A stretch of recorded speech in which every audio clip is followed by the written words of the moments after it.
د ریاست الوزرا اقتصادي مرستیال محترم ملا عبدالغني برادر اخوند په مشرۍ د اقتصادي کمیسیون نوبتي غونډه نن پنجشنبه د روان مارچ کال د قوس میاشتې په 23مه نیټه په منمرینه ماڼۍ کې ترسره او له اجنډا سره سم پر ټاکل شوو موضوعاتو بحث وشو. د اقتصادي کمیسیون یا د غونډې ته د هرات ولایت د پل هاشمي سب سټیشن جوړولو له نور الجهاد سب سټیشن څخه تر پل هاشمي سب سټیشن پورې د 200 کیلو ولټ سنگل سرکټ د انتقال لاین او په هرات ولایت کې د 200 کیلو ولټ موبایل سب سټیشن پروژې د منظورۍ لپاره وړاندې شوې چې تر مفصل بحث وروسته یادې پروژې د اقتصادي کمیسیون له لوري په پرنسپ کې تایید او د نظر اخیستنې لپاره د اوبو او انرژۍ وزارت ته راجع شوې تر څو یې په اړه خپل نظر له اقتصادي معاونیت سره شریک کړي. پر یادو پروژو شاوخوا 25 میلیون ډالر پانګونه کیږي چې په بشپړېدو سره به یې له ترکمنستان څخه 120 کیلو ولټ برېښنا هرات ولایت ته وصل شي. په یاده غونډه کې همداراز د واویه ترکیه او زلجستان شرکتونو له لوري د کابل ولایت په سروبي ولسوالۍ کې د 22 میګاواټ لمریزې برېښنا د تولید پروژه هم د منظورۍ لپاره وړاندې شوه چې تر مفصل بحث وروسته د پروژه په پرنسپ کې تایید او د نظر اخیستنې لپاره اوبو او انرژۍ وزارت ته راجع شوه تر څو د یادې پروژې په اړه خپل نظر له اقتصادي معاونیت سره شریک کړي.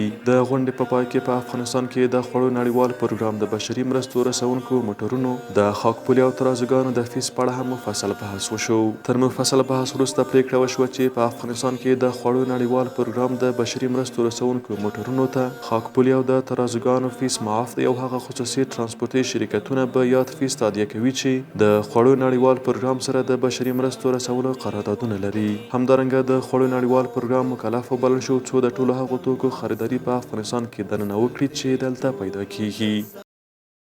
اوس د خدمت او د یووالي وخت دی